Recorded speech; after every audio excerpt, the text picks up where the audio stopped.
کیا ہوا ججز کا اور وکلا کا. عزیر بھنڈاری جو وکیل تھے انہوں نے کہا سپریم کورٹ سے کہ کسی کو عمران خان کی صحت کا علم نہیں ہے, کسی کو عمران خان سے ملاقات کی اجازت نہیں ہے. کل جو سپریم کورٹ میں رپورٹ جمع کروائی گئی اس میں بتایا گیا کہ عمران خان کو ایگزائٹی اور ان کی ہیلتھ کے ایشوز ہیں. اب تو لوگوں نے ان کی زندگی کے ثبوت مانگنا شروع کر دیے ہیں. یہ بڑا زبردست آرگومنٹ دیا عزیر بھنڈاری صاحب نے کہ بھائی اتنا چھپا کے رکھا ہوا ہے انہوں نے عمران خان کا علاج, اتنے خفیہ طریقے. بھائی علاج ہے یار, کوئی وہ سیکرٹ ڈاکیومنٹ ہے, کوئی نیوکلیئر ویپن پاکستان کا کوئی اس کا ڈاکیومنٹ ہے, کوئی ایس پی ڈی کا ڈاکیومنٹ ہے, کوئی مطلب یہ کیا ہے؟ ایک مریض کا علاج ہے, اس علاج کو چھپا کے رکھنے کی کیا ضرورت ہے؟ اس سے ابہام پیدا ہو رہا ہے کہ کہیں عمران خان کے ساتھ کچھ ہو تو نہیں گیا. لہٰذا لوگ ثبوت مانگ رہے ہیں کہ بھائی ہمیں ثبوت دو کہ عمران خان زندہ بھی ہے یا نہیں, ٹھیک بھی ہے یا نہیں. آگے انہوں نے کہا کہ 1979 میں 1979 میں جو ہوا اس کے نتائج آج تک قوم بھگت رہی ہے. جج صاحب وہ کیا ہوا تھا؟ وہ 4 اپریل 1979 کو ذوالفقار علی بھٹو کو پھانسی دی گئی تھی. آج جو میں نے صبح ویلاگ کیا اس میں میں نے آپ کو بڑی تفصیل سے یہ بات بتائی کہ سپریم کورٹ اس وقت احتساب کی عدالت میں کھڑی ہے. عمران خان نہیں کھڑا کٹہرے میں, سپریم کورٹ کھڑی ہے کٹہرے میں. یہ سپریم کورٹ پاکستان کے ایک وزیر اعظم کے گلے میں خود پھندا ڈال چکی ہے اور یہ دوسرا وزیر اعظم جو ہے اس کے گلے کے لیے پھندا تیار کر رہی ہے. تو سپریم کورٹ کو اپنے ہاتھ اس پھندے سے دور کرنے ہیں, وہ آج کر دیے انہوں نے, کسی حد تک کم از کم صحت کی حد تک کر دی ہے. پھر وکیل عزیر بھنڈاری نے کہا کہ عمران خان کی بہن کی سپریم کورٹ کو یقین دہانی ہم کرواتے ہیں ان کی بہن کی طرف سے, اور ہم گزارش کرتے ہیں کہ ان کی بہن ڈاکٹر عظمیٰ خان کو اور عمران خان کے وکیل ڈاکٹر عاصم یوسف کو ملنے دیا جائے. تو جج نے کہا کہ ڈاکٹر عاصم یوسف جو ہے وہ تو شاید میدے کے ڈاکٹر ہیں, ان کا کیا لینا دینا ہے, عمران خان کو تو میدے کا مسئلہ نہیں ہے. تو پھر طے پایا کہ ڈاکٹر فیصل سلطان وہ عمران خان کے ساتھ ہوں گے. عزیر بھنڈاری نے ہی یہ درخواست کی تھی عدالت سے کہ عمران خان کا جو میڈیکل چیک اپ ہے وہ شفا انٹرنیشنل ہاسپٹل سے کروایا جائے. تو جو وکیل نے درخواست کی وہی آج سپریم کورٹ نے تسلیم کر لی. پھر جسٹس شاہد وحید انہوں نے آج ویسے بڑے دبنگ باتیں کی ہیں, بڑے دبنگ ریمارکس دیے اور دبنگ سوالات کیے. انہوں نے کہا کہ ٹھیک ہے ہم عمران خان کا علاج کروا دیتے ہیں, اس بات کی کیا گارنٹی ہے کہ باہر آ کر میڈیا ٹاک نہیں ہوگی. جس پر عزیر بھنڈاری نے کہا کہ میں ڈاکٹر عظمیٰ کا وکیل ہوں اور میں ان کی ہدایات کے مطابق یہ گارنٹی دے رہا ہوں کہ بہنیں باہر آ کے بات نہیں کریں گی. اس کے بعد جناب سماعت میں وقفہ آ گیا کیونکہ ایک تقریب تھی, ججز نے اس تقریب میں جانا تھا اور ججز نے کہا کہ جی 12 بجے ہم واپس آئیں گے اور سماعت کو جاری رکھیں. اب یہ جو بیچ میں وقفہ آیا 1.5-2 گھنٹے کا, اس میں بہت ساری افواہیں اڑنا شروع ہو گئی, بہت ساری افواہیں. اب وہ چونکہ میں ان کی طرف نہیں جاتا, عجیب عجیب لوگوں نے باتیں کرنا شروع کر دی. میں خاموش تھا, میں نے کہا جب تک فیصلہ نہیں آتا آج کا میں آپ سے بات نہیں کروں گا, ورنہ میں اسی وقت بھی آپ کے سامنے ویلاگ لا سکتا تھا پہلی سماعت تک. جب سماعت دوبارہ شروع ہوئی تو سپریم کورٹ نے, اب یہ فیصلہ بڑا ایک اور آیا, یہ میرا خیال ہے عمران خان کا علاج تو بہت بڑا فیصلہ, یہ علاج سے بھی اہم بات ہوئی ہے. سپریم کورٹ نے عمران خان کا تمام میڈیکل ریکارڈ پچھلے 3 سال کا طلب کر لیا.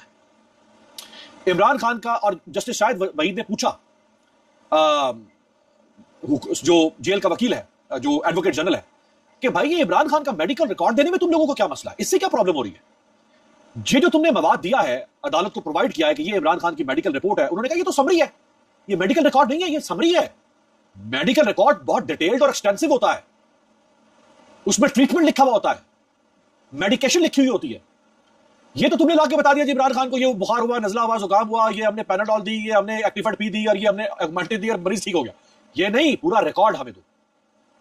اور عدالت نے کہا کہ آئندہ سماعت یعنی جو 16 ستمبر کو ہوگی اس سے پہلے عمران خان کا تمام میڈیکل ریکارڈ جمع کروایا جائے. اور انہوں نے کہا کہ ریکارڈ عدالت میں آئے گا تو وہ خفیہ نہیں رہے گا, یعنی وہ ریکارڈ پبلک ڈاکیومنٹ کا حصہ بن جائے گا, پبلک پراپرٹی بن جائے گی. جسٹس شاہد وحید نے پوچھا وکیل سے, عزیر بھنڈاری سے, کہ بہنوں کی ملاقات کے حوالے سے آپ کیا کہتے ہیں, سوری ایڈوکیٹ جنرل جو اسلام آباد ہے, چونکہ عمران خان کو اسلام آباد کی عدالت سے سزا ہوئی تھی اور یہ اسلام آباد کی عدالت کے مجرم ہے, رکھا ان کو پنڈی کی جیل میں ہوا, پنجاب کی جیل میں اڈیالہ میں, چونکہ اسلام آباد کی اپنی کوئی جیل نہیں ہے. تو ایڈوکیٹ جنرل اسلام آباد سے پوچھا جج صاحب نے کہ بہنوں کی جو ملاقات ہے عمران خان سے, اس کے بارے میں آپ کیا کہتے ہیں, ہونی چاہیے نہیں ہونی چاہیے؟ تو ایڈوکیٹ جنرل اسلام آباد نے کہا کہ اگر کوئی قانون کی خلاف ورزی کرے گا تو ملاقات نہیں ہوگی. قانون کیا ہے کہ جی باہر آ کے آپ بولیں گے نہیں. تو جسٹس شاہد وحید نے کہا کہ اگر بہنیں قانون کی خلاف ورزی کر رہی ہیں تو آپ بھی کریں گے کیا؟ یعنی بہنوں کے اوپر ایک قانون لاگو ہوتا ہے کہ آپ جیل کی بات باہر نہیں کریں گے, یہ تو ہو گیا بہنوں پر قانون. بہنیں چاہے باہر آ کے بات کریں نہ کریں, ملزم کی یا مجرم کا جو حق ہے ملاقات کا وہ آپ نہیں روک سکتے. وہ اگر آپ روکیں گے تو غیر قانونی ہے, بالکل ویسے ہی جیسے بہنیں اگر باہر آ کے بات کریں گی اور قانون کی نظر میں اگر وہ غیر قانونی ہے تو یہ بھی غیر قانونی ہے. تو جج صاحب نے کہا کہ اگر بہنیں غیر قانونی کام کریں گی تو کیا آپ بھی کریں گے؟ یعنی آپ تو حکومت ہے, آپ ریاست ہے, آپ کیسے غیر قانونی کام کر سکتی ہیں؟ پھر انہوں نے کہا کہ بہنوں سے ملاقات کوئی احسان نہیں ہے، ان کا بنیادی حق ہے. تو یہاں عدالت نے یہ بھی تسلیم کر لیا کہ 3 سال سے عمران خان کو حق سے محروم رکھا جا رہا ہے. یعنی عدالت نے کہہ دیا کہ یہ حق ہے، رائٹ ہے بہنوں کا بھی اور عمران خان کا بھی. اس کا مطلب ہے کہ 10 ماہ سے حق نہیں دیا جا رہا، حق تلفی ہو رہی ہے. جب حق تلفی ہو رہی ہے اس کا مطلب ہے قانون توڑا جا رہا ہے، آئین توڑا جا رہا ہے. جسٹس شاہد وحید نے کہا کہ ریاست کا کام نہیں کہ قانون کی خلاف ورزی کرے، آپ نے قانون پر عمل درآمد کرنا ہے، قانون کہتا ہے کہ ملاقات ہوگی. پھر جج صاحب نے پوچھا ایڈوکیٹ جنرل اسلام آباد سے کہ عمران خان صاحب کو 5 انجیکشن لگائے گئے ہیں، اس کا ریکارڈ کہاں ہے؟ وہ کون سا انجیکشن تھا، وہ کس کوانٹٹی میں تھا، اس کا والیوم کیا تھا، وہ کس بیماری میں لگایا گیا، اس کا رزلٹ کیا آیا، یعنی اس سے اثر کیا پڑا صحت کے اوپر، کچھ نہیں بتایا.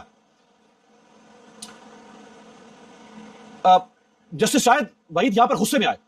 انہوں نے کہا کہ عمران خان کی جو مکمل میڈیکل رپورٹس ہیں وہ نہ تو آپ نے ان کی فیملی کو دی ہیں، نہ آپ نے ان کے ذاتی ڈاکٹر کو دی ہیں. یہ کیا بات ہو گئی بھائی؟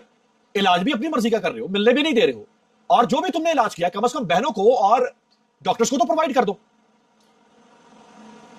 جسٹس شاہد نے کہا کہ عمران خان سے ملاقاتیں ریاست کی مہربانی نہیں، ان کا حق ہے. اور سپرنٹینڈنٹ جو اڈیالہ جیل ہے وہ آج سپریم کورٹ میں نہیں آیا، اس پر بھی عدالت بڑی غصے میں آئی. اور جسٹس شاہد وحید نے کہا کہ جواب دہندگان یعنی جو رسپونڈنٹ ہیں ان کو آج عدالت میں ہونا چاہیے تھا، وہ کیوں نہیں ہے. اور عدالت نے اگلی سماعت پر اڈیالہ جیل حکام کو ذاتی حیثیت میں طلب کر لیا. اور عدالت نے کہا کہ اگلی سماعت پر جیل حکام پیش ہوں اور وضاحت دیں. جسٹس نعیم اختر افغان انہوں نے کہا کہ بلکہ جب حکومت کا وکیل عمران خان کی میڈیکل رپورٹ پڑھ رہا تھا تو پڑھتے پڑھتے انہوں نے ایک چیز مس کر دی، اور بڑی اہم چیز. اس پر جسٹس نعیم اختر افغان نے سختی سے کہا کہ وکیل صاحب ایسا نہ کریں، جو ہیلتھ ایشو آپ نے چھوڑا ہے اس کا ٹیسٹ جیل میں ممکن ہی نہیں ہے، اسپتال لانا ضروری ہے. یہ تم کیا چکر دے رہے ہو، کس کو بے وقوف بنا رہے ہو. اور پھر سپریم کورٹ نے جو اگلا فیصلہ دیا، اگلا حکم دیا، وہ یہ کہ بتایا جائے عمران خان پر کتنے مقدمات ہیں. اور سپریم کورٹ نے تفصیل طلب کر لیا، اور کتنے مقدمات میں عمران خان انڈر ٹرائل قیدی ہیں. پہلا سوال کہ کتنے ٹوٹل کیسز ہیں. دوسرا سوال کہ کتنے کیسز میں انڈر ٹرائل ہے. انڈر ٹرائل کا مطلب یہ کہ کن کیسز میں ان کا کیس عدالت میں چل رہا ہے، بطور ملزم ان کا ٹرائل ہو رہا ہے. اور تیسرا سوال کتنے کیسز میں وہ سزا یافتہ ہے. اور چوتھا سوال کتنے کیسز میں ان کی سزا معطل ہو چکی ہے. یہ ساری تفصیلات، 4 سوال کم از کم، اور کچھ نہیں تو قوم کے سامنے یہ وہ سچ ہے جو آج تک کھل کے سامنے نہیں آ پا رہا. کہ کوئی کہہ رہا 250 کیسز ہیں، کوئی کہہ رہا 300 کیسز ہیں، کتنے میں انڈر ٹرائل ہے، ہمیں کچھ نہیں پتا. میں ایک صحافی ہوتے ہوئے آپ کو نہیں بتا سکتا. آپ اسلام آباد میں جو کور کرتے ہیں رپورٹرز، ان سے پوچھیں، ان کو بھی نہیں پتا کہ کون سا کیس کس سٹیج پر کھڑا ہوا ہے. یہاں تک ابہام ہے عمران خان کے بارے میں. اور سپریم کورٹ نے عمران خان کا تمام میڈیکل ریکارڈ، بچوں سے بات کروانے اور بہنوں سے ملاقات کی بھی تمام تفصیلات طلب کر لی ہیں کہ بتاؤ بچوں سے کب کب اور کتنی دفعہ بات کروائیے اور بہنوں سے کب ملاقات کروائیے. تو بہنوں سے ایک بات تو ثابت ہو جائے گی کہ 10 مہینوں میں ملاقات نہیں ہوئی. اب جب یہ بتائے گا اڈیالہ کا سپرنٹینڈنٹ آ کے سپریم کورٹ کہ 10 مہینے سے ہم نے بہن کی ملاقات نہیں کروائی، تو جو اگلی سماعت ہے 16 ستمبر کی وہ ہوگا صحیح کھڑاک. چاہے عدالت کچھ نہ کہے. وہ مجھے لگ رہا ہے کہ عدالت نے جو ریلیف دے دیا نا عمران خان کو، اس سے زیادہ ان کے اندر سکت ہی کر ہی نہیں سکتے. لیکن کم از کم جو چونکا دینے والے ہوش ربا حقائق ہیں وہ حقائق قوم کے سامنے آ جائیں گے اور ہمیشہ کے لیے پاکستان کی سیاسی تاریخ کا حصہ بنیں گے. ریاست خود اپنے قلم سے تسلیم کرے گی کہ ہم نے 10 مہینے میں عمران خان کی بہنوں کو، وکلا کو اور پارٹی کو، کسی دوست کو، رشتہ دار کو نہیں ملنے دیا.